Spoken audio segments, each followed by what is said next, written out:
Before she could rest, she had to hear it. The Haskins stronghold smelled of cedar oil and iron that night. Cedar, because the senior healer, Mirabel Turlough, burned it in every room where something difficult was happening, convinced for 40 years that the scent kept bodies calm and spirits steady. Iron, because Mirabel Conway Haskins had been in labor for 9 hours, and a woman's body, pushed past its comfortable limits, does not pretend. The stone walls of the birthing suite held the warmth close. 2 thick candles sat on the window ledge, dripping slowly into their own wax. Healer Mirabel had replaced them once already. The river, far below the eastern ridge, gave off a low, continuous sound. Not quite music, not quite silence. Something between the two that Mirabel had come to rely on, the way other people rely on prayer. She was not a woman who fell apart. Not in front of others. Not even in front of herself, if she could help it. The Doolin bloodline ran in her veins. A quiet, patient line of wolves, known across 3 territories for one particular gift: the ability to hold a truth longer than most people could bear to. The ability to wait. She had been waiting for 9 hours. Resno, the house attendant Karl Haskins, trusted with every task he considered too personal to assign to someone with a title, stood near the door. He was a steady man, broad through the shoulders, with careful eyes, and the kind of face that stayed neutral even when nothing else in the room was. On the 7th hour, Mirabel asked him a single question. Mirabel. Where is he? Resno's eyes moved to the window, not to meet hers, away from hers. Resno. He stepped away. He'll be back shortly. Shortly. Mirabel did not say anything more. She did not allow herself to finish the sentence that had started building somewhere behind her sternum. She closed her eyes. She breathed in cedar. She went back to enduring. Healer Mirabel worked with the quiet efficiency of a woman who had seen many difficult births and understood that the kindest thing she could offer was competence. No unnecessary words, no hollow reassurances, just steady hands, steady eyes, steady presence, the kind that says, I am here and I am not going anywhere. Mirabel was grateful for it in a way she had no language for at the time. At the 11th hour, small and furious and entirely certain about her arrival, Wren came into the world. She did not ease in gently. She arrived the way certain people arrive, with the full force of someone who had already decided they belonged, who had already assessed the room from the inside and formed opinions about it. Her eyes opened immediately, not the slow, bleary, adjusting blink of a newborn finding its bearings. They opened directly, wide, slate-grey, fixed on Mirabel's face with the concentrated attention of someone taking careful inventory. Mirabel placed her on Mirabel's chest. Mirabel held her. Her hands trembled. The deep, bone-level trembling that has nothing to do with temperature and everything to do with the body finally releasing what it has been holding. She did not cry. She had been saving that for something she had not yet identified. 7 pounds of certainty, already holding on, already watching, and as if she already understood something about this room, about this night, about the woman holding her, and had decided, I choose her. 20 minutes after Wren's birth, Mirabel needed air. Just air. Just the cool thread of it that came through the high window on the eastern side of the birthing suite. She carried Wren against her chest, both of them still warm from the effort of the last 11 hours, and she walked to the window, and she breathed. The river below was silver in the dark. The cedars along the eastern ridge stood in rows, black against a blacker sky. The stronghold's lower corridor lanterns burned amber through the stone, and the night air carried their faint heat upward in thin currents that smelled of pine resin and cold water. Then she heard his voice, 2 floors below, but coming from the cedar corridor that ran along the back of the stronghold's inner hall. Karl's voice, low, unhurried, entirely unguarded, the voice of a man setting down something he had been carrying for a very long time. She could not see him. She did not need to. She heard the words clearly. Karl. She doesn't need me the way you do, Lorena. With you, everything is real. You are my real home. Everything else in this stronghold is a performance. Mirabel did not move. She stood at the window with her daughter pressed to her chest and the night air moving around her.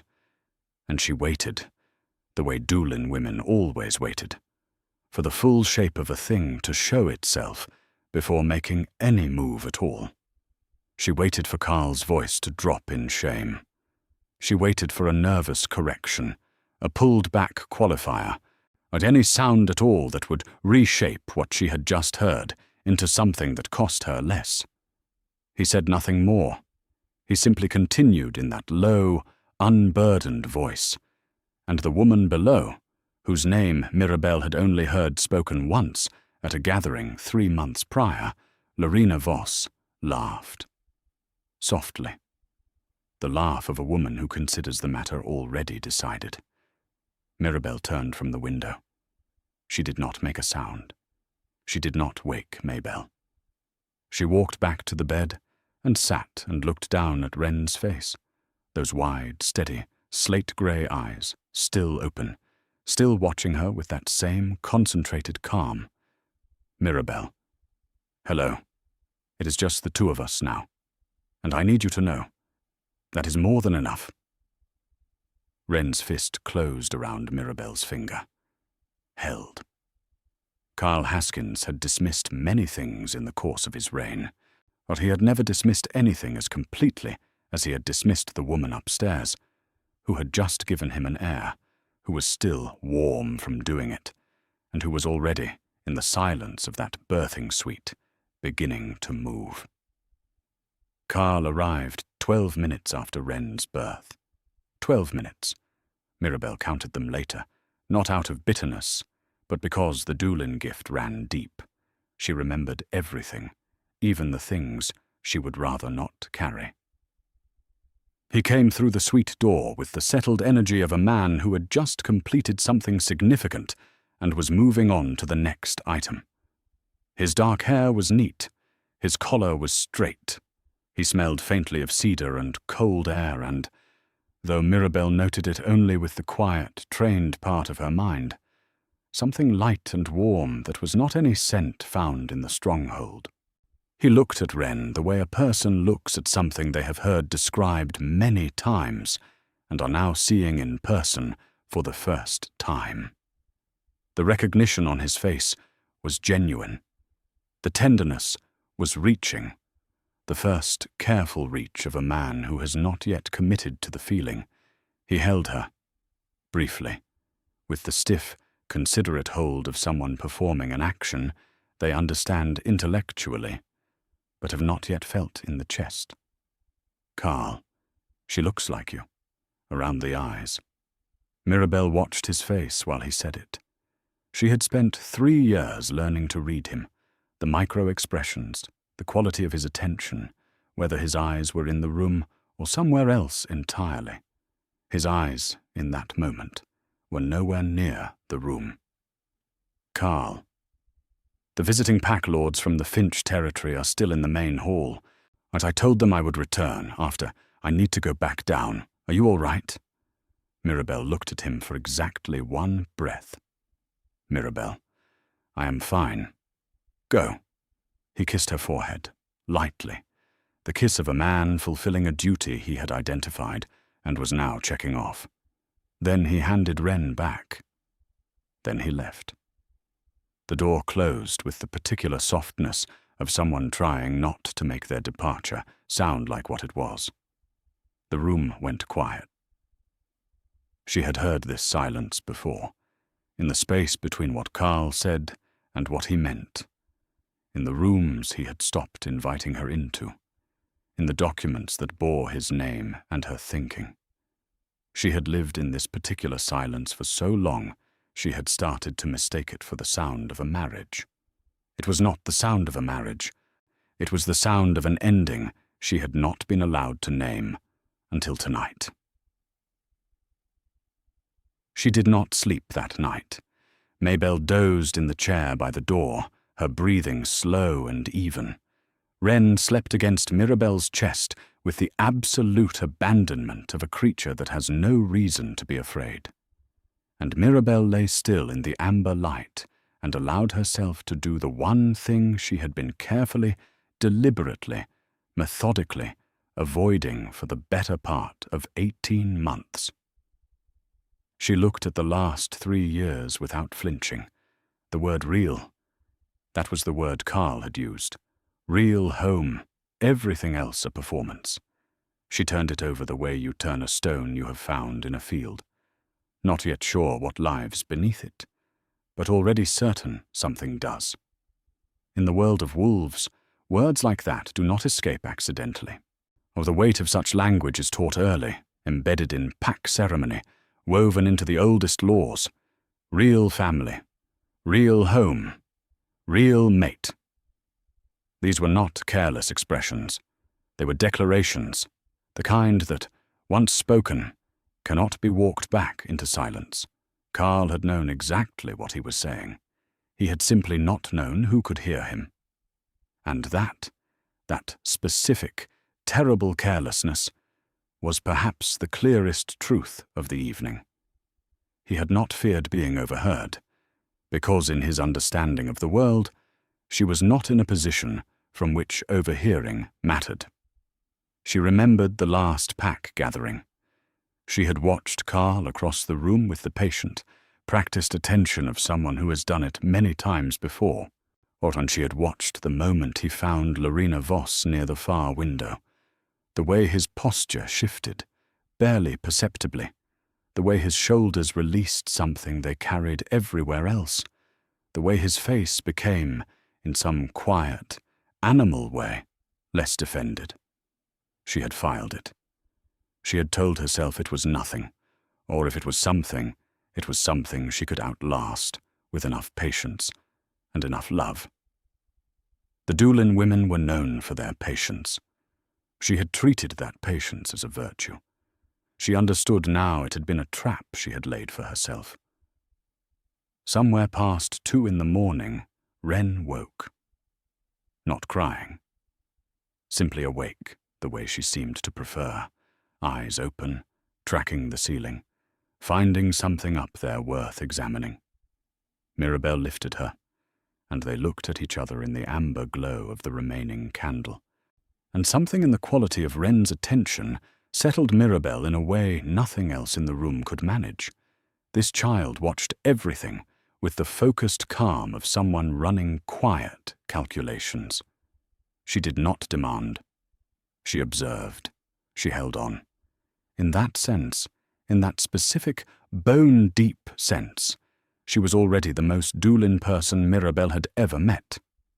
Mirabel, I am going to tell you something, and I need you to hold it for me, because I cannot hold it alone tonight. Your father is a man who built something beautiful and forgot who helped him build it. And we are going to be fine. Not eventually. Now, starting tonight. Wren reached up and closed one small fist around Mirabel's collar. Held. That grip, that tiny, absolute grip. It was the clearest promise anyone had made her in 3 years. And it came from someone who had been alive for less than 2 hours. In the drawer beside the birthing bed, placed there 2 weeks before her due date, when the feeling she had not yet named had grown too insistent to keep folding back, was a journal. Dark green leather, silver thread at the spine. Old. A Doolin tradition, the memory keeper's book. A place to record not feelings, but facts. Mirabel reached for it with her free hand. She opened to the first clean page. She wrote the date. She wrote one sentence. I heard him. I know what it means. I will not move until I am ready. But I will move. She closed the journal. She did not hide it. Karl had walked past that journal on her bedside table for 3 years without once asking what was in it. She had understood for a long time that a man who does not wonder about the interior life of the woman beside him has already made a decision about how much of her he is willing to receive. He had made his decision. She had just begun making hers.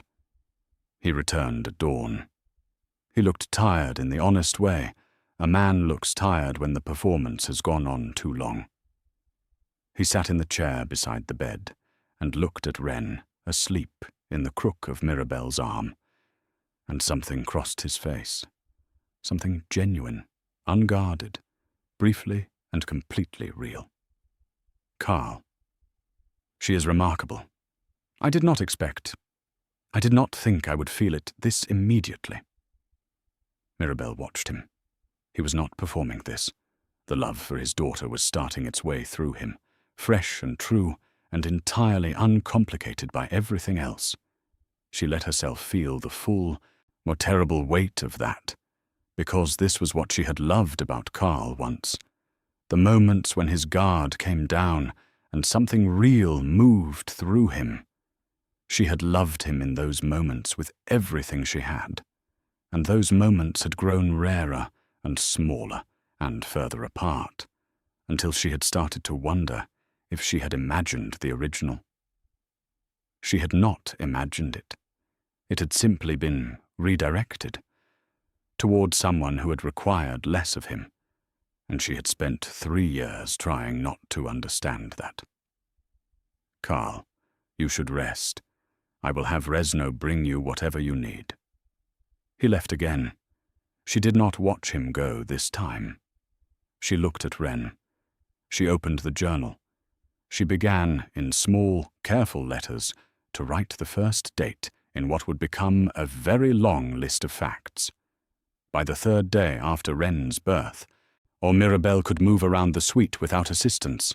By the 5th day, she walked the short corridor to the window seat at the end of the hall, sat in the pale morning light with Wren in the crook of her left arm and the green journal balanced on her knee, and began a different kind of accounting. Not emotional.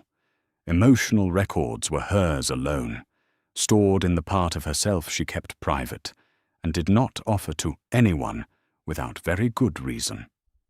This accounting was factual, chronological, the kind that, laid out in order on a table, tells a story without requiring a single word of commentary. She wrote the Northern Ridge Alliance framework first, 14 months prior, or the one that had taken her 3 weeks to draft, working at the small writing desk in their private quarters, while Karl hosted dinners and accepted compliments on his diplomatic instincts. She had written every provision. She had run every scenario, closing each gap she found, reinforcing each clause she recognized as vulnerable. She had passed the pages to Karl, one section at a time, for his review. He had taken them, read them, nodded, signed his name to the cover page, and walked into the council chamber and presented the framework as the product of his own strategic thinking. And she had stood in the corridor afterward, while the council members filed out, and one of them, an older wolf from the Finch branch, Emmett Finch, a grey at the temples and sharp behind the eyes, had stopped beside her and said, "Your husband is a gifted diplomat." And she had smiled and said, "He is," and meant it, and believed in that moment that being behind him was the same as being beside him. She had been wrong about that. The council session on Eastern water rights had been the first door that closed.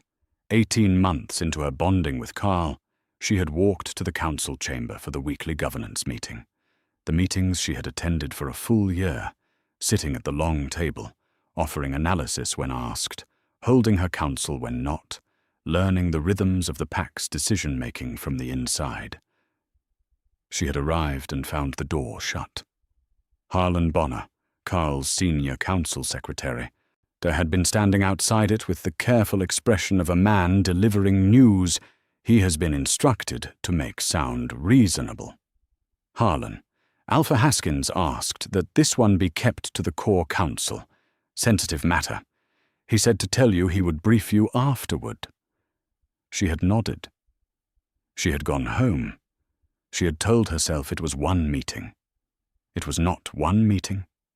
It was the first of many, and the afterward briefings that Karl had promised became shorter, then vague, then non-existent, replaced by the assumption that she didn't need to know because she had not been in the room. She wrote it all in the journal, not with heat, with dates. The border treaty with the Cross Territories, her language, his signature, his credit. What the river rights negotiation with the Voss pack. She had spotted the flaw in the original draft at midnight, corrected it, and sent the revision through Harlan without receiving an acknowledgement. The corrected version had been ratified 2 weeks later. 3 council members had praised Karl's attention to detail in the press release. She had not been naive about power. She had understood from the beginning that the lunar role carried an invisible ceiling. She had accepted that ceiling because she had believed, with the wholehearted, ruinous certainty of a woman who loves without reservation, that the man she had bonded with saw her clearly and valued what he saw, even if the world outside did not. She understood now that Karl had seen her clearly for exactly as long as it had been convenient for him to do so. The mandatory pack gathering happened 20 days after Wren's birth. Pack law required attendance from all ranked wolves, no exceptions. Mirabel arrived in her mother's deep blue dress, old fabric, beautifully made, the kind that does not announce itself but does not need to. She left Wren with the nursemaid, Pearl Finch, a gentle and capable woman who had already demonstrated in 3 weeks that she understood children the way good water understands a riverbed, by flowing around them, not over them. She had known, in the abstract way of someone who has allowed themselves only partial knowing, that Lorena Voss existed in Karl's life in a way that exceeded what pack protocol covered. She had permitted herself only partial knowing because full knowing would have required action, and action felt impossible while Wren was still unborn, and her only leverage was love. Love had proven insufficient. She had new leverage now. Lorena Voss was not what Mirabel had braced herself for. She had half-constructed an image, something obviously threatening, something that would explain the specific texture of Karl's distance over the past year and a half. What she encountered instead was a woman who moved through a room the way certain people do.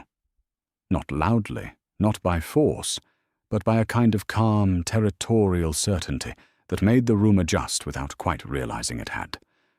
Lorena found her first.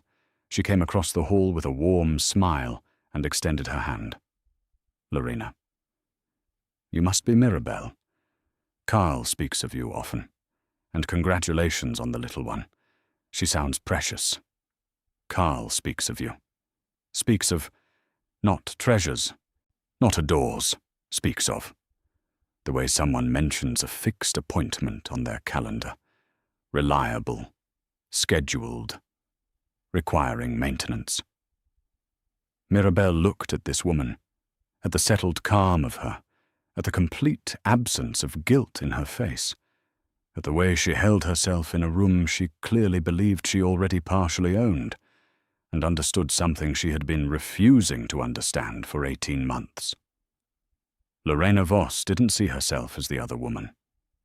She saw herself as the real one. Mirabel. He speaks of you as well. She had no proof of this. She said it because it was the kind of reply that ends a conversation cleanly, and she needed this conversation to end before she allowed herself to feel the full force of what she was standing in the middle of. She watched Karl find Lorena near the far window, later in the evening.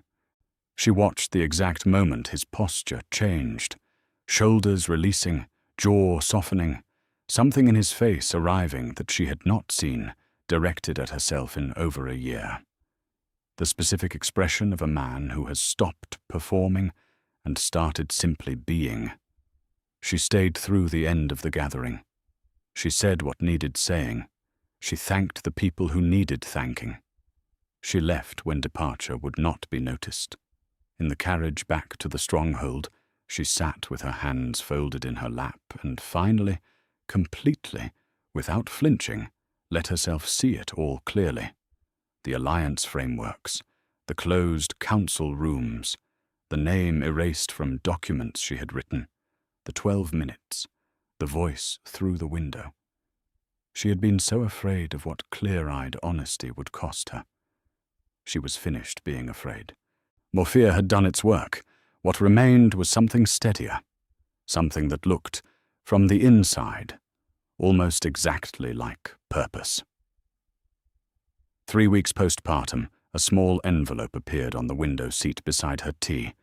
No name on the outside, no return mark, just a single folded page inside, delivered by a junior pack courier who, when asked, said only that he had been given it by someone in the administration wing and told to bring it directly and quietly. Inside, a photocopy of the Northern Ridge Alliance framework cover page, and on page 3, visible in the corner where the copy had caught the light at a slight angle, in Mirabel's own handwriting, a small correction she had made in pencil during her 3rd revision, which she had assumed had been transferred to the clean draft and erased from memory. It had not been fully erased. Her handwriting was there. Faint, but there. The official council record below the photocopy listed one name: Karl Emmett Haskins, Alpha King, sole architect. There was no note with the envelope. There did not need to be. Bess Turlow. Karl's former council secretary, a woman of 53 who had sat just outside the circle of power for a decade and had noticed everything the circle did to the people inside it. Bess, who had always met Mirabel's eyes a beat longer than protocol required. Bess, who had resigned her position 4 months earlier, citing personal reasons, and who had clearly been waiting for the right moment to make one final contribution before walking away entirely. Mirabel held the page for a long time. Then she added it to the satchel she had begun keeping under the window seat. Then she wrote the date in her journal. And she continued. On the 8th day after Wren's birth, Karl began appearing in the recovery suite more regularly. He brought food she had not asked for. Warm broth from the kitchen, fruit, the specific dark bread from the Eastern bakery that she had mentioned once, weeks before the birth, during a meal they had shared at the small table in their private quarters. One of the last evenings she could remember feeling, for a few unguarded minutes, like they were still the people they had been when this began. He held Wren for longer stretches now. The stiffness was leaving his arms. Something genuine was warming in him where his daughter was concerned. A real, slowly arriving love, uncomplicated, unperformed. That Mirabel watched it develop with the complicated attention of a woman who could hold 2 true things at once. Karl was falling in love with his child.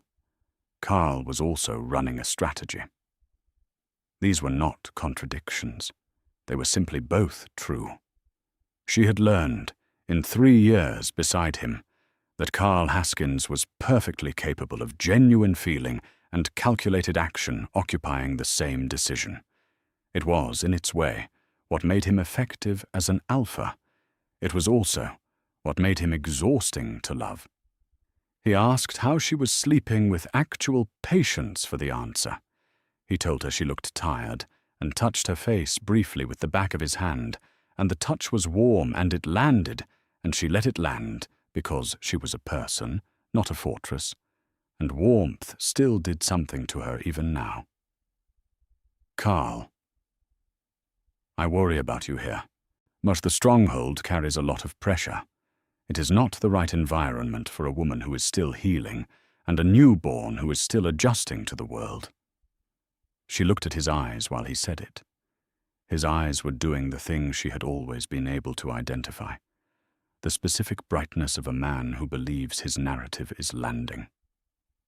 Mirabel, I am adjusting well. We both are. He smiled, nodded, and filed her response as something he would work around. On the 9th day, Mirabel attempted to access the Luna's household management account. She had administered this account for 2.5 years. Every domestic decision in the stronghold processed through it. Staffing, seasonal provisions, the small and essential operations that keep a large household running without visible effort. It was not a glamorous authority, but it was real authority, the kind that touches daily life, the kind people feel. The system returned a polite notice. The account had been restructured. Please contact the administration wing for updated access protocols. She closed the screen. She asked Karl that evening, sitting across from him at the small table in the suite, without accusation, without sharpness, with the even tone of someone asking a reasonable question. Mirabel, the household account. I cannot access it. Was I meant to be notified about a change? Karl, Harlan is handling accounts now. I thought it made sense while you recovered. You have been through a great deal. You should not be worrying about provisions and staffing schedules. She let a breath pass. Mirabel, of course. He heard agreement in those 2 words. She had not put agreement in them. She had put observation. He did not have the ability to tell the difference, because for 3 years she had always, eventually, agreed, and he had stopped listening for the distinction. She added it to the journal. 2.5 years of management, removed within 48 hours of the birth, without discussion, without notice. A small loss on its own. In a pattern, something else entirely. On the 11th day, Karl came to the suite with warm food and a different kind of warmth entirely. The practiced warmth of a man who has rehearsed the next several minutes. He sat across from her at the small table. He waited until she had taken a few bites of the bread, until the room felt easy and uncomplicated. Then he reached into the inside pocket of his jacket and set a document on the table between them. He slid it toward her slowly, the way you slide something toward a person when you want the motion itself to communicate consideration. Karl, I have been thinking about what is best for you and for Wren. The stronghold's politics are intense right now. The Voss territory negotiations alone. It is not an environment for a recovering woman and a newborn. There is a provision in pack law, the Lunar Wellness Retreat, designed exactly for situations like this. The outer lodge, full staff, complete peace. Time to heal properly. Mirabel picked up the document. She read it slowly. All of it. It was well written. It used the right language, care, well-being, recovery, Wren's best interest. It referenced the original legislation accurately, the Lunar Wellness Retreat Order, passed 3 generations prior by Alpha Clyde Bonner's council, genuinely designed to protect Lunas in difficult postpartum circumstances. What it did not announce, what existed between its lines, in what it did not say, was that accepting the order would legally relocate Mirabel outside the stronghold's inner governance jurisdiction, limit her access to council records and correspondence, and place both her and Wren beyond the reach of the household agreements that had been quietly constructed to protect her position. It was the most gently worded removal she had ever read. She turned it over in her mind the way she turned everything over, carefully, completely, without rushing to a conclusion. And what she found, at its core, was this. Karl was not trying to harm her. He was trying to make her convenient, which was, in its way, the same thing. Karl, I want what is best for you, Oh, this is a chance to breathe, to heal, away from all of this. She folded the document with the same deliberateness with which she had read it. She set it on the table. She looked at him, not with anger, not with tears, not with any of the large, legible emotions he clearly expected, with the clear, level, unhurried eyes of a woman who has just watched someone tell her exactly who they are.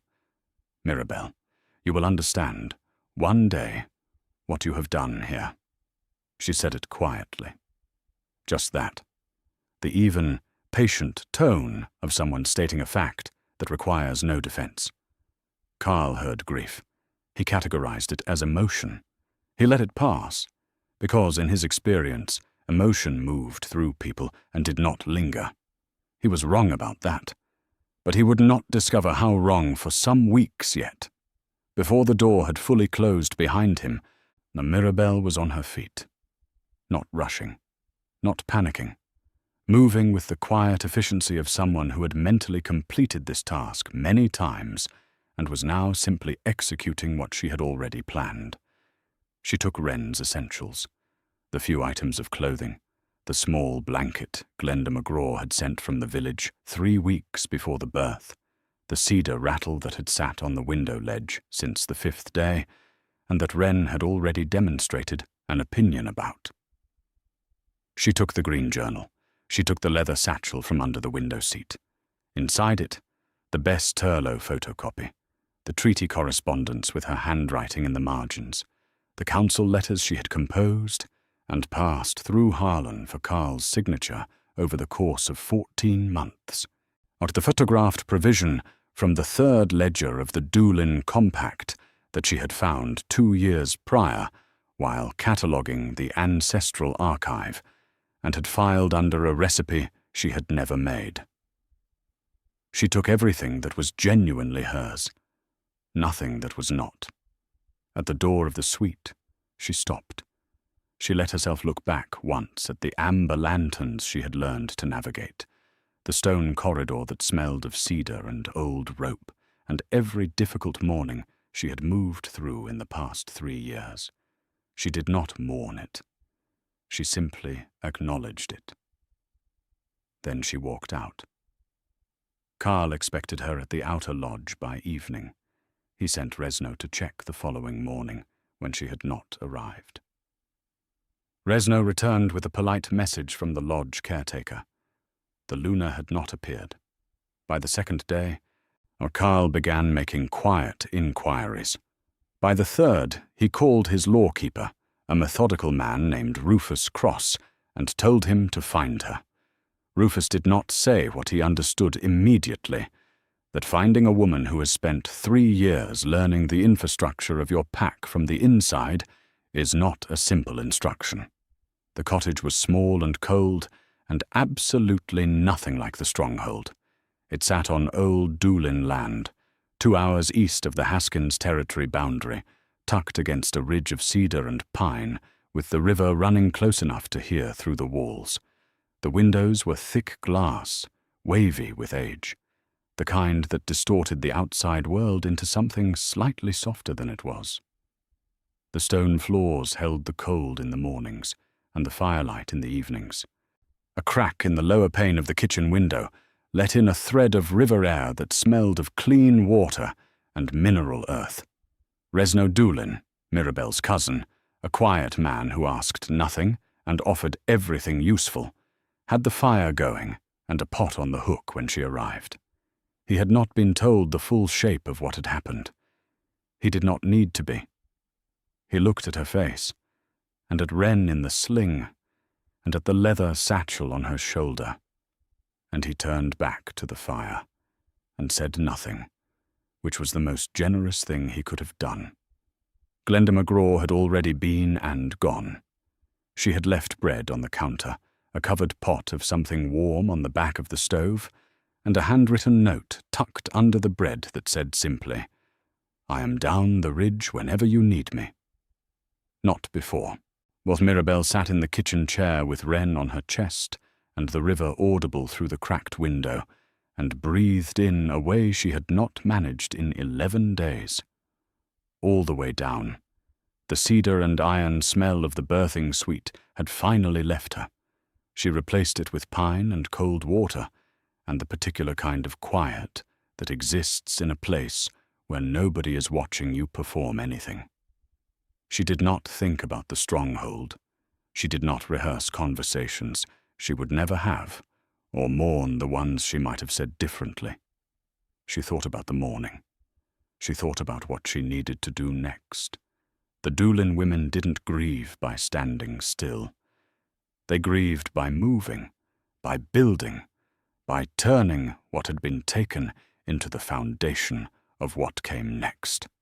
That night, but after Wren slept and Reznor had quietly disappeared to his room at the back of the cottage, Mirabel sat at the writing desk in the corner of the kitchen and opened the leather satchel. She found it where she had filed it, behind the treaty correspondence, in the sleeve she had marked only with a small penciled D for Doolin. The photographed page from the third ledger of the Doolin Ancestral Compact, the one she had discovered 2 years prior, while cataloguing the archive that nobody else had touched in decades, the task assigned to her by Karl because nobody else wanted it. She had read it then with the detached curiosity of a memory keeper encountering interesting history. She read it now with the focused attention of someone who has finally understood why they saved something.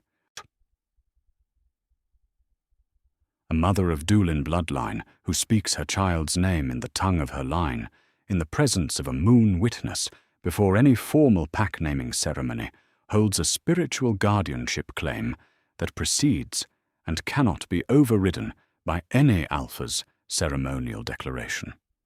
The claim is recorded in the Doolin Compact, ratified in the third generation, and has never been formally struck from the ancestral record. She read it twice. Then she set it down and looked out the kitchen window at the night sky, where the moon had risen full and white above the eastern ridge and was throwing a clean silver light across the stone floor. She had been preparing longer than she knew. Some part of her, the quiet, patient, deeply Doolin part, had read that provision 2 years ago and understood its value before she consciously needed it. The gift of the bloodline was memory, and memory, it turned out, had been protecting her before she knew she was in danger. Midnight. The moon had moved to the cottage's west-facing window, the larger one, the one without the crack, the one that held a full pane of that old wavy glass.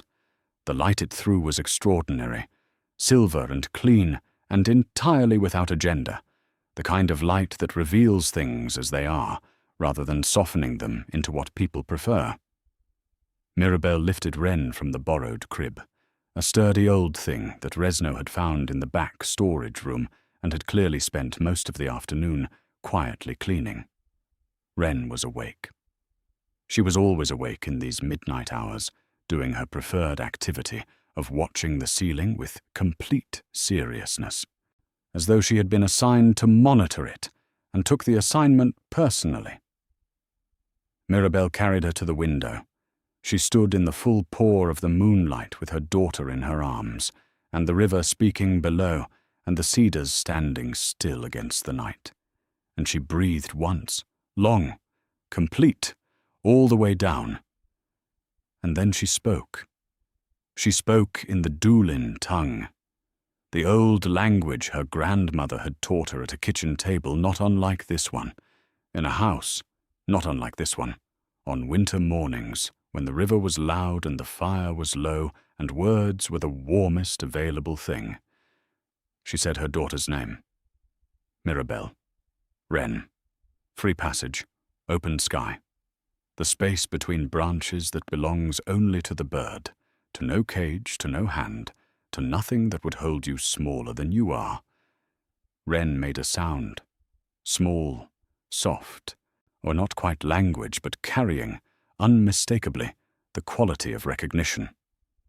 She turned her head toward her mother's voice, and her slate-grey eyes found Mirabel's face with that particular steadiness she had brought into the world. "Mirabel, yes, that is you." She held her daughter in the moonlight for a long time after that. She did not cry, though she had finally found what she had been saving it for. She simply stood and held and breathed, and let the name settle into the space between them like something permanent, something that could not be undone. 2 mornings after the naming, a knock at the cottage door.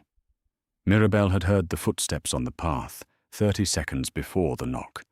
Steady, unhurried, the footfall of someone entirely comfortable in their own pace. She opened the door before the second knock landed.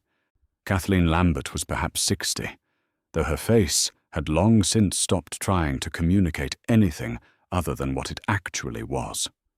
Sharp, patient, unhurried, with the kind of intelligence that does not need to announce itself because it has stopped caring whether anyone else notices. She served no alpha and never had. She served the law, the old law, the full law, the parts of it that modern governance found inconvenient and quietly stopped teaching, though it had never formally removed them. She stepped inside without ceremony. She looked at Wren in the crib for a long moment, with the focused attention of someone taking inventory. Then she looked at Mirabel. "Kathleen, I heard you named her, in the Doolin tongue, but at the full moon. Mirabel. Is that why you came?" "Kathleen, I came because I have been watching what has been happening to you for 18 months, and I was waiting for you to be ready." The conversation that followed lasted 3 hours and looked, from the outside, like 2 women reviewing old documents over cooling tea. Kathleen did not offer to fight for Mirabel. She was not that kind of ally. She was the kind that teaches, who places information in front of a prepared mind and trusts it to do the necessary work. She explained, with the unhurried precision of someone who has watched this exact pattern repeat across generations, what Mirabel's actual legal position was. Not the simplified version Karl's governance operated by. The original provisions, the ones that had never been struck. A Luna who could demonstrate consistent primary care of the heir, combined with documented financial removal and relocation pressure applied within days of birth, held protections under the old compact that superseded an Alpha King's territorial authority in matters of child custody. A mother who could prove she had been the functioning heart of a child's daily life could not be separated from the heir without full Allied Council consensus. Kathleen. Karl built his authority on pack law. He simply never imagined it might be read carefully by someone who knows it as well as he does. Mirabel. This is not about revenge. Kathleen. No. It is about ground. Stable ground for you and for her. Those are different things, and you already know the difference. After Kathleen left, Mirabel sat at the writing desk and opened the green journal and wrote for 2 hours without stopping. Every fact, every date, every name, the framework made visible. The foundation of something that would one day stand between Karl Haskins and everything he had assumed was permanently his. Late afternoon, the same day. Mirabel stood at the cottage door for air, Wren in the sling, the river catching the last of the pale autumn light below the ridge. She heard footsteps on the path before she saw the person. Unhurried, steady.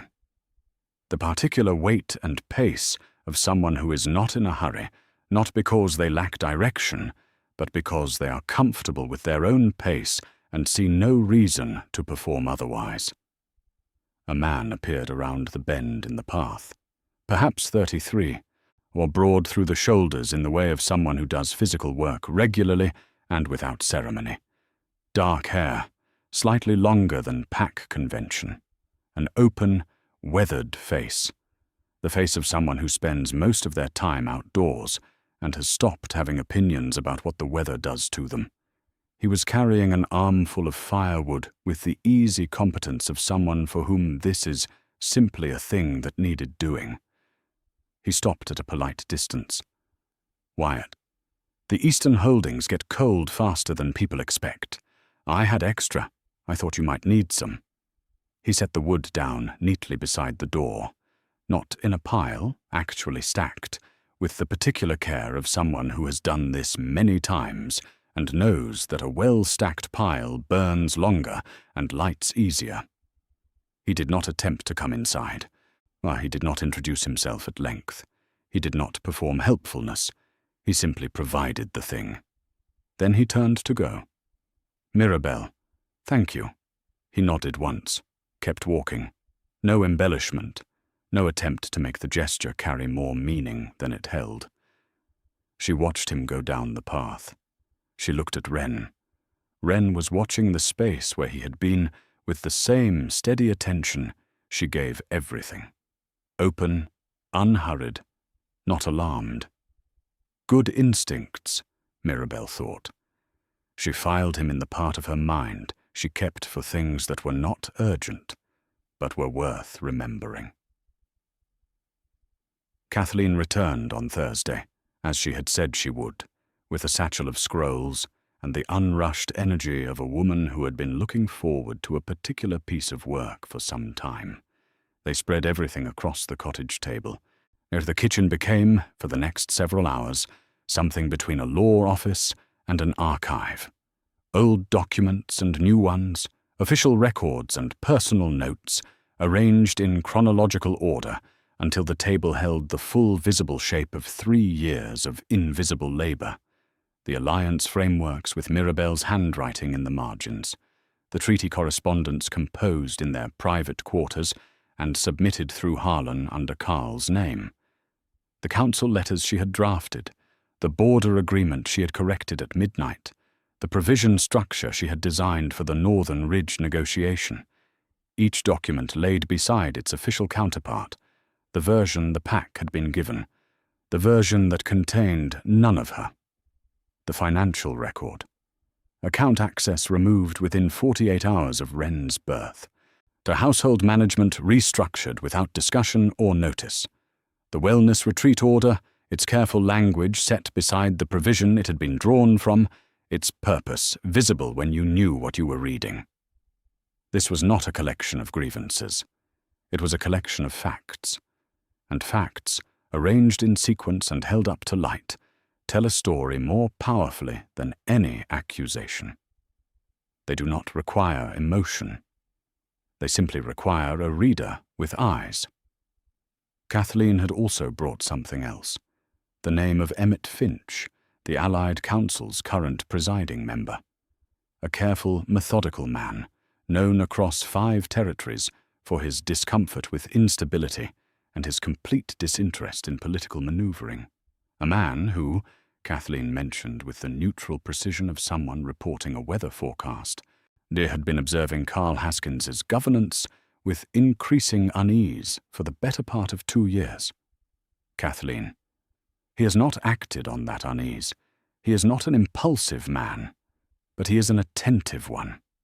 And attentive men, when they receive well-organized information, tend to do something with it.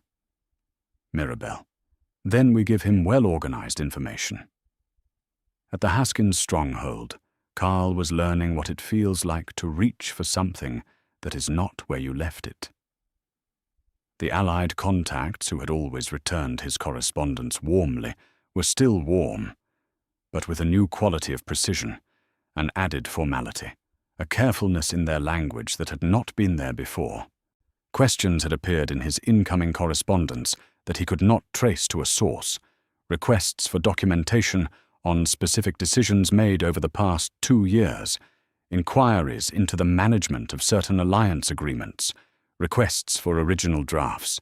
He called Rufus Cross. Karl. How much longer? Rufus. Alpha. If the Allied Council has been informed of her general whereabouts, there may be protections I cannot move around. I need to know. Has she communicated with any council-affiliated advocates? Karl was quiet for a moment, the specific quiet of a man reviewing what he knows and finding it less than he needs. Karl, find her. That is the instruction. Rufus nodded.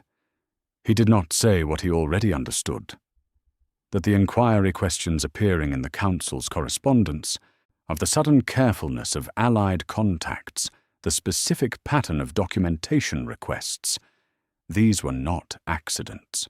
Someone had been very organized for a very long time. And the list of people with the knowledge, access, and motivation to construct something this precise was extremely short.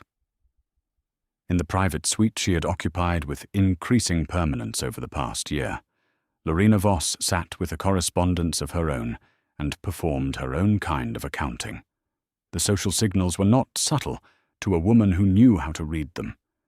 The pack members who had once sought her favor as a natural extension of seeking Karl's were now cordial, but not warm. The specific warmth that signals genuine investment had been quietly withdrawn, or invitations that once included her name had shifted in their language, present but differently present, which was not the same thing at all. She had heard the word unstable twice in 3 days, in conversations she was not meant to be near. Neither time did anyone need to specify which aspect of the Haskins leadership the word referred to. Lorena was many things. She was not foolish. She had maintained connections in 3 other territories throughout the past year, not from dishonesty, but from the same careful instinct that had always kept her positioned well. She had believed that standing beside Karl Haskins was a position of security. It was becoming apparent that she had assessed the stability of that position under different conditions than now existed. She began quietly to recalibrate. She did not announce this. She simply began. 4 days after Kathleen's second visit, on a morning when the frost had silvered the path and the river below the ridge was loud with the previous night's rain, Mirabel walked east along the bank with Wren in the sling. She heard him before she saw him, those same unhurried footsteps she had catalogued in the part of her mind she kept for things worth remembering. He fell into step beside her, with the natural ease of someone going the same direction, not the constructed ease of someone who has decided to perform companionship. They walked 100 yards before either of them spoke. Wyatt. What does her name mean? Mirabel glanced at him. He was watching Wren with the straightforward attentiveness of someone who is genuinely curious, not performing interest. Mirabel, free passage, open sky, to the space between branches, belongs only to the bird. He was quiet for several steps. The river moved. A heron somewhere upstream said something once and did not repeat it. Wyatt. That is a good name. 2 words, nothing attached to them. No follow-up designed to demonstrate his sensitivity. No elaboration that would have turned a simple and true observation into a statement about himself. Just. That is a good name. She noticed things about him, the way she noticed everything, carefully, without rushing to conclusions. She noticed that he had slowed his pace imperceptibly to match hers without looking down to calibrate it, that he had shifted, somewhere in the first 100 yards, to walk between her and the wind coming off the water, placing himself as a windbreak for Wren without drawing any attention to the action, or that when Wren made a sound and reached toward the light on the river's surface, he slowed further and waited, giving the moment the space it needed. He did not ask about the stronghold. He did not ask about Karl. He did not construct gentle openings designed for her to pour herself into. He asked whether the river kept her awake at night. Mirabel.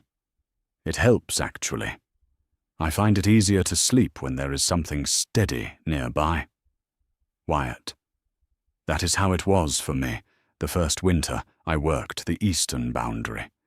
The silence of the inland territories felt wrong after a while. Too much nothing. The river gives the nothing somewhere to go. A small, shared thing. Nothing more than that. But Mirabel walked back to the cottage 20 minutes later with something she had not had in a very long time, the specific lightness of having been in someone's company without spending the entire time managing what that company required of her. She had forgotten what it felt like to speak to someone who was not keeping score of the conversation. It felt, she realized, like breathing, the kind of breathing you do when you have forgotten you were holding your breath. That evening, after Wren slept, and the fire had settled into its reliable low burn, Mirabel sat at the writing desk and composed a single message. Not to Karl, not to Harlan or Rufus, or anyone connected to the stronghold. To Kathleen Lambert. 2 words. I am ready. Kathleen's response arrived within the hour. Thursday, she would come. Friday morning, and they would file. The Allied Council's neutral session was scheduled for the following week in Silvercrest territory. Emmett Finch would be presiding. Mirabel read this. She exhaled, long, slow, the kind of exhale that has been building for weeks. She looked at Wren asleep in the borrowed crib, those slate-grey eyes finally closed, the tiny fist loosely curled as though holding something important even in sleep. She was not afraid. That surprised her. She had thought this moment, when it arrived, would feel like standing at the edge of something very high. It did not feel like that. It felt like standing on ground. Stable, solid, hers. She had not been standing on ground this firm in 3 years. The Allied Council Hall sat in Silvercrest territory, on neutral land that had belonged to no single pack for 4 generations, but maintained jointly by the Allied territories as the one place where power could not simply buy its outcome. The hall was pale stone, not warm stone, not the amber-lit stone of the Haskins stronghold, but the cool, grey-white stone of a room designed specifically to be nobody's home. The morning light came through high north-facing windows in long, flat shafts that illuminated the room without warming it, the way a judge looks at a matter without favoring either side. Mirabel arrived alone.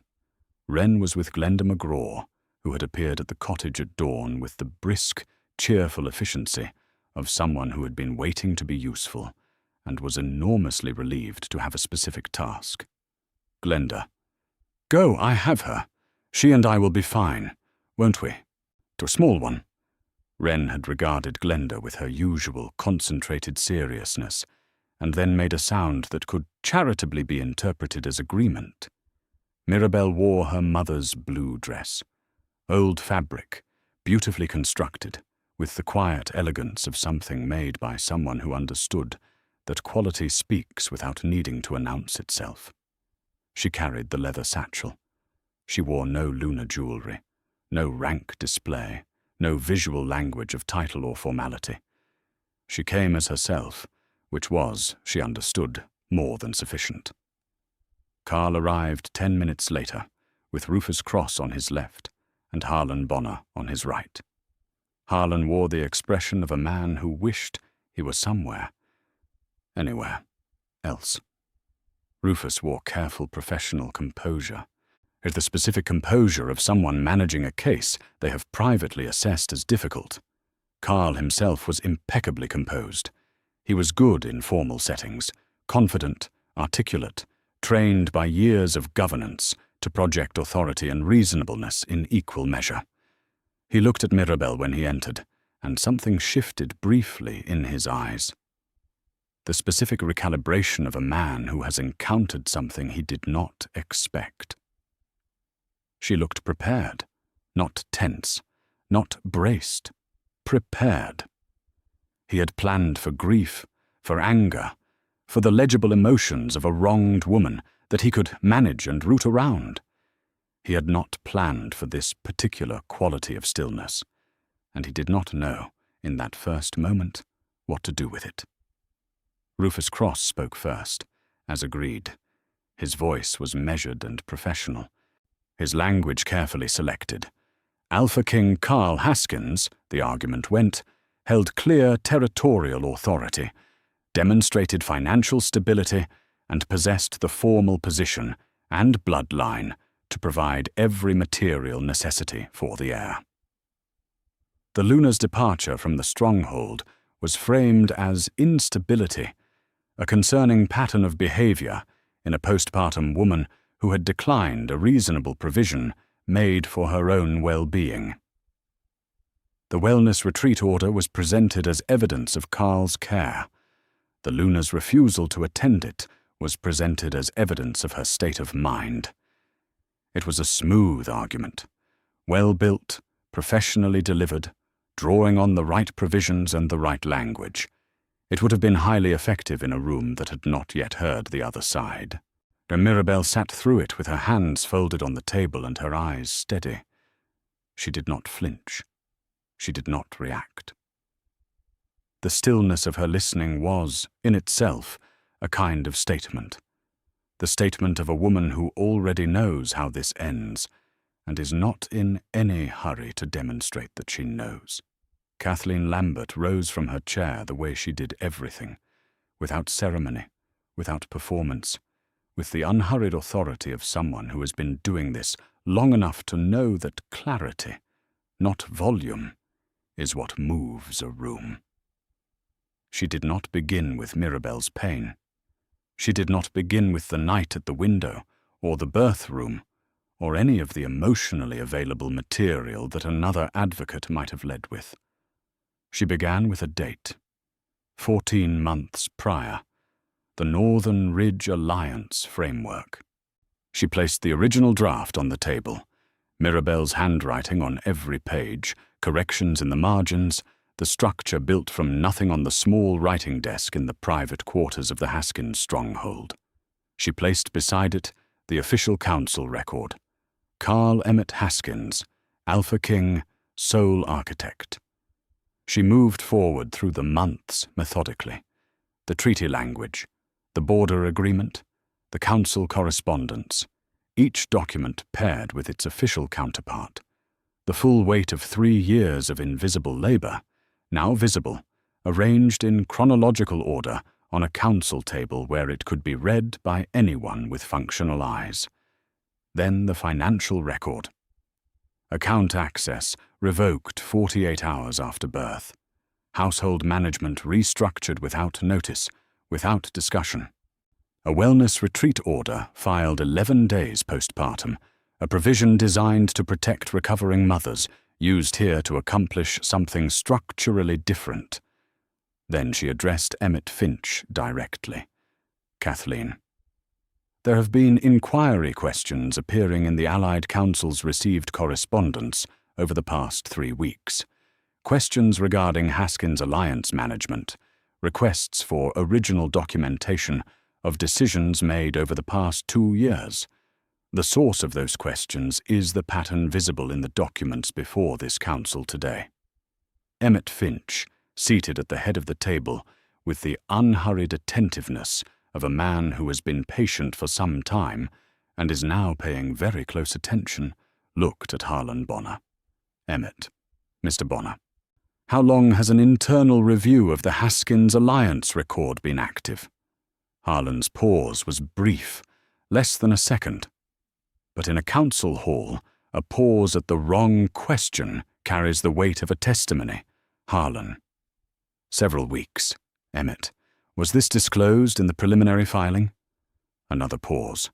Harlan. It was not. The silence that followed did not need to last long.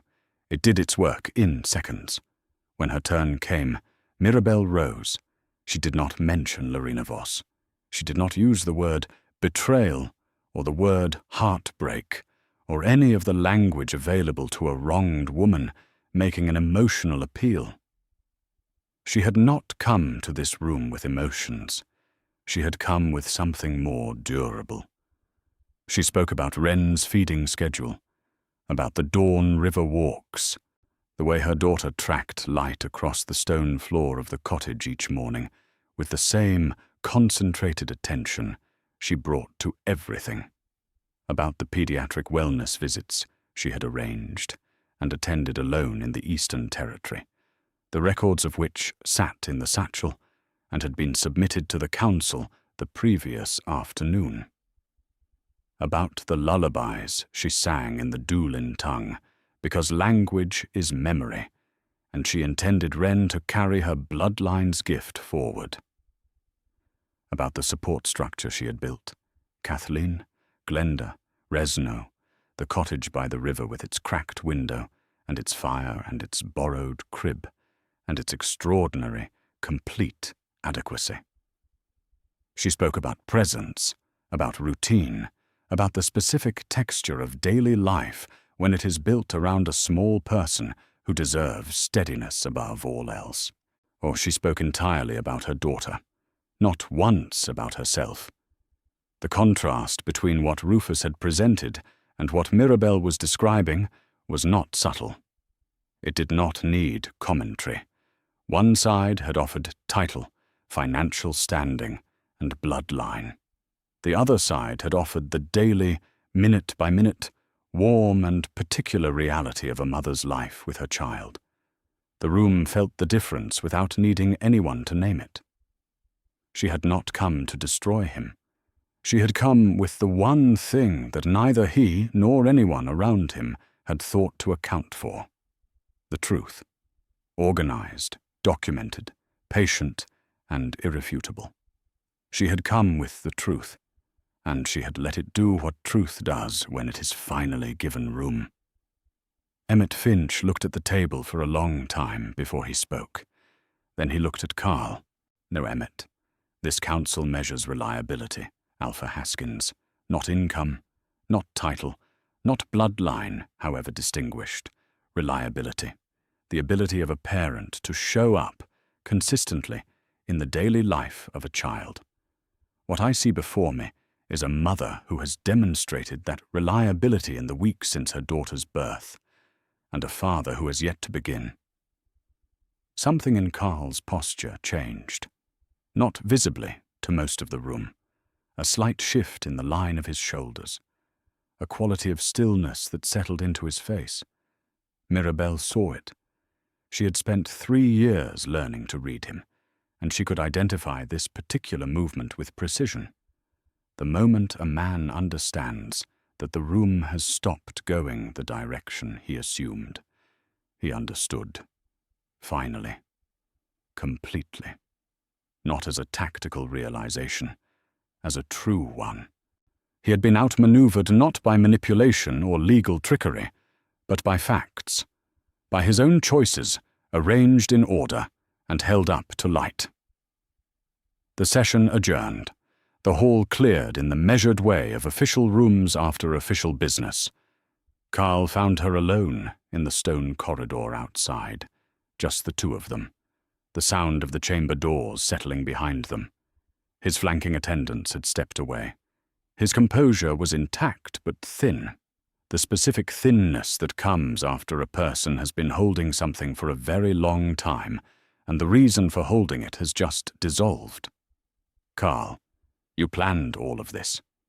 His voice was quiet, not sharp, emptied, the way a room sounds after it has held something loud for too long and the source has been removed. He was not angry. He was understanding, and understanding was harder.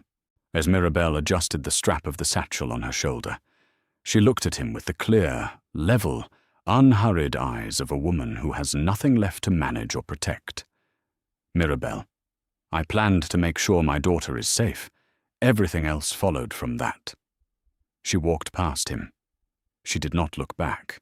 He stood in the corridor and watched her go, and for the first time in a long time did not have a next move ready.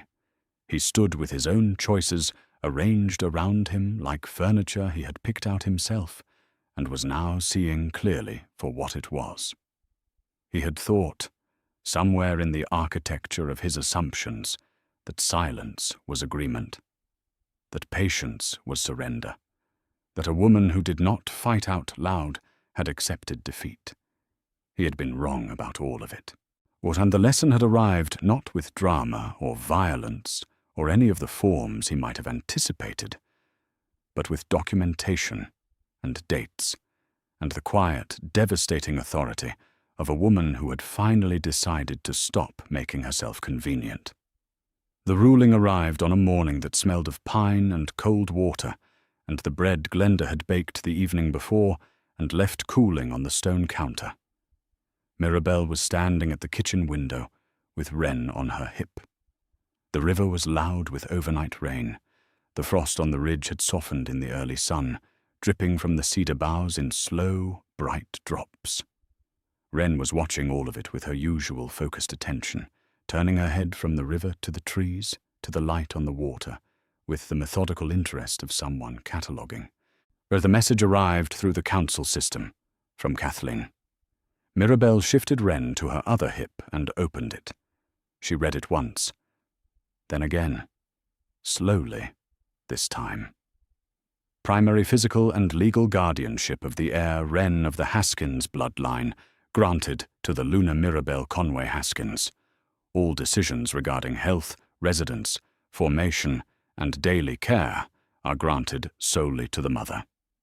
Contact between the child and Alpha King Karl Haskins is limited to supervised, council-mediated visitation, pending full review of the outstanding inquiry, matters currently before the Allied Council. She didn't shout. She didn't collapse.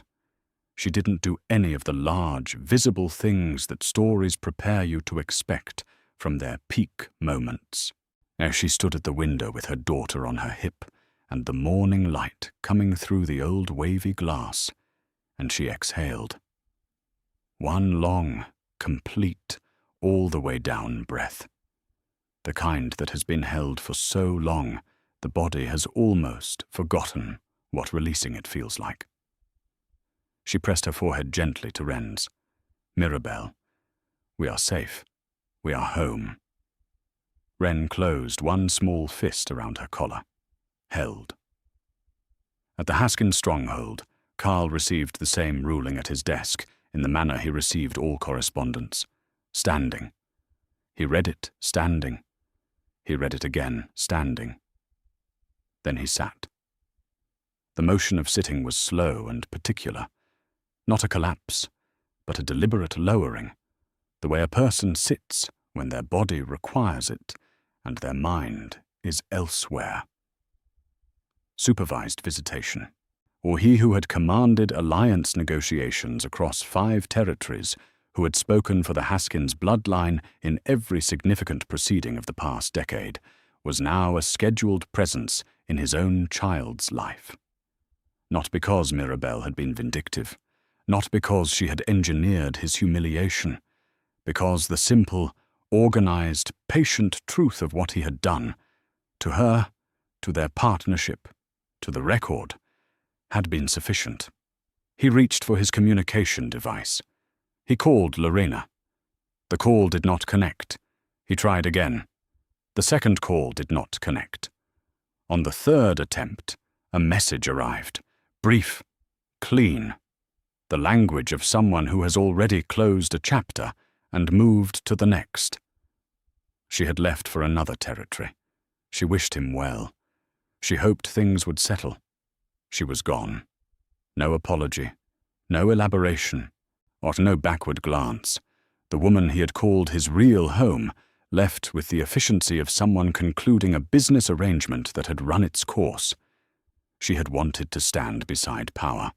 Power, in its current form, was no longer what she had originally assessed. She had calculated and departed, and in doing so had completed, without intending to, the full picture of what Karl Haskins had actually built his certainty on.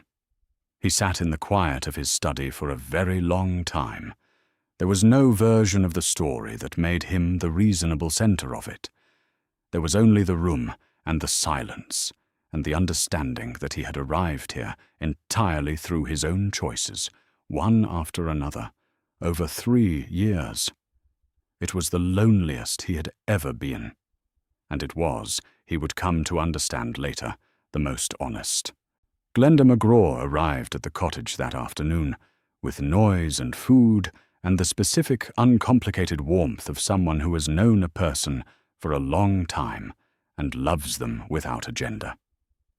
She arrived with provisions, a small bottle of something sparkling, and the immediate and wholehearted willingness to hold Wren for as long as was required, which turned out to be most of the afternoon, during which Glenda declared with complete authority that this child had her mother's steadiness and would be absolutely fine, and in fact was already demonstrating signs of exceptional character. They sat in the kitchen. The sparkling bottle was opened and largely ignored because Mirabel was still nursing, and Glenda forgot it was there within 20 minutes. They occupied as she was with Wren's expression of concentrated disagreement with something on the ceiling. Glenda. She frowns exactly like you. When you were 7. When Rufus Doolin told you that you could not climb the cedar tree because it was too tall. Do you remember what you did? Mirabel. I climbed it. Glenda.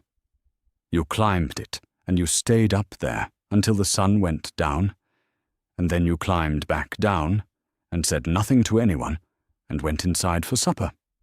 Mirabel laughed, genuinely, freely, all the way through, the laugh of a person who has not laughed like that in longer than they can easily trace. It surprised her slightly, the sound of it in the small kitchen. It felt like returning to a room she had not been in for years and finding it exactly as she had left it, waiting without complaint.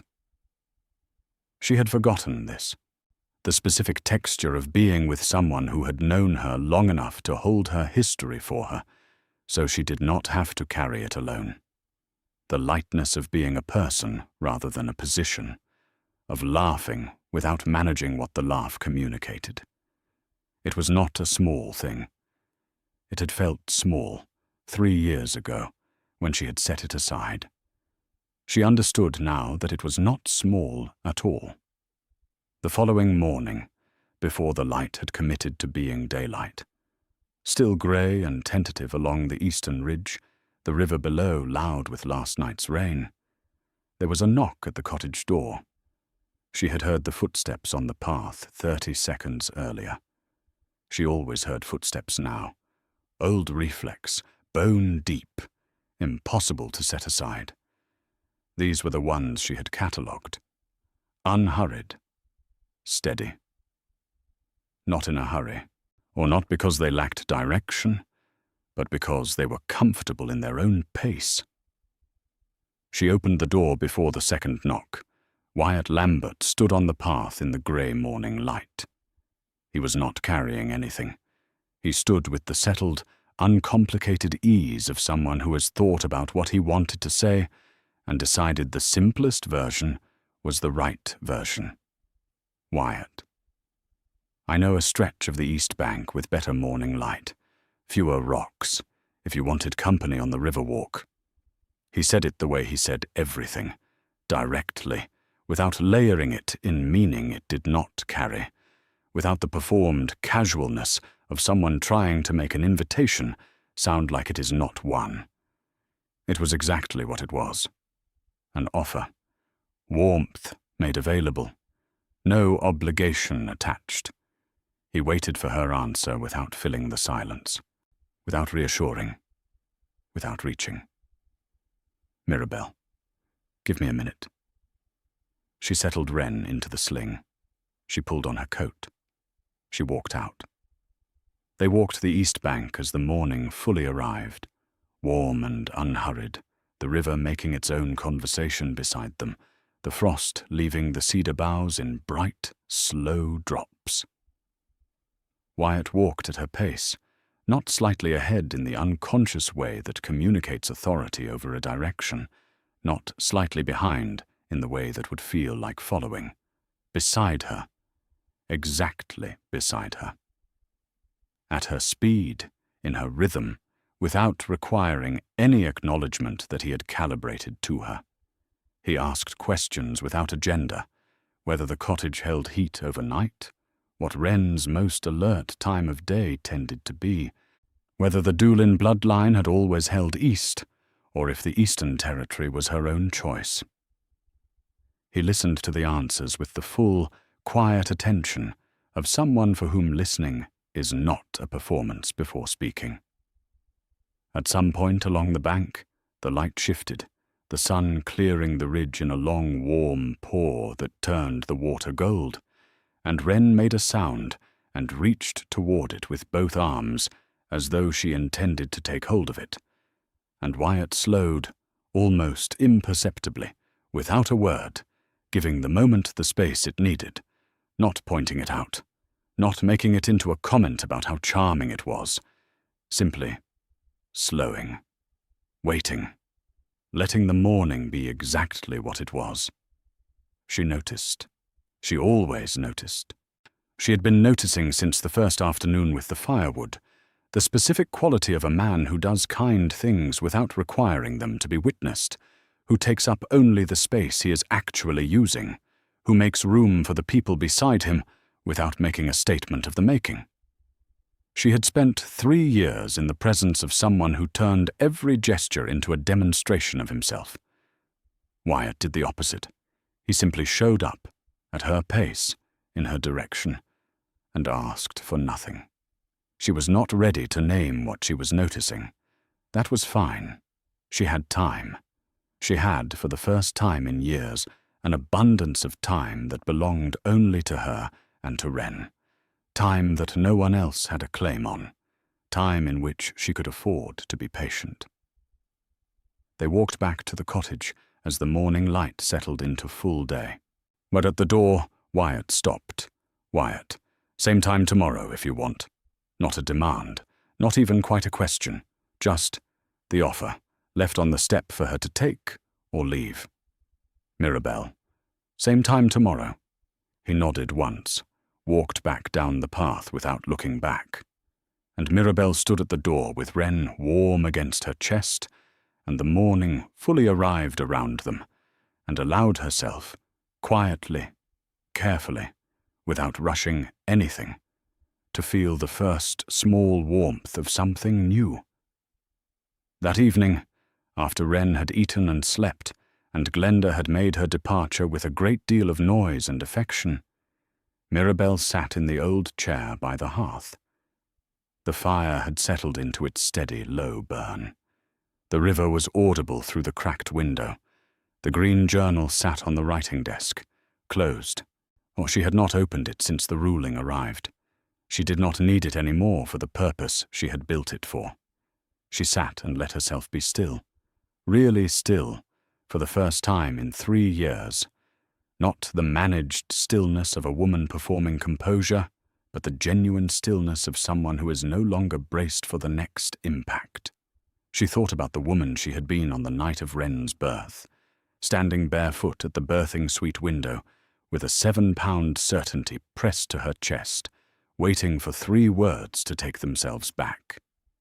She did not feel contempt for that woman. That woman had loved someone with her whole self, and loving someone with your whole self is not a mistake, even when the person you love fails to deserve it. The mistake had not been the love.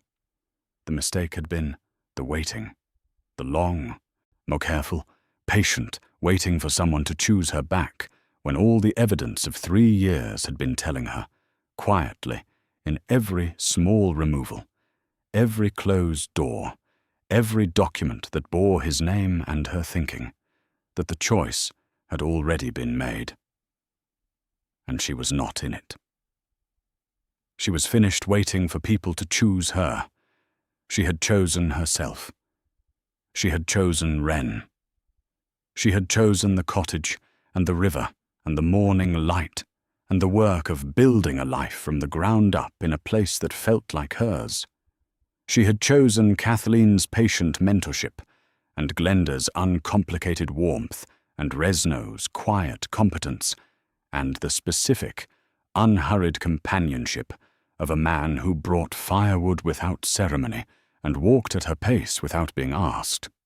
She thought about Wyatt, about the way he waited for answers without filling all the silence, the way he walked between her and the wind without drawing attention to it, the way his face had opened when Wren reached for the morning light on the river.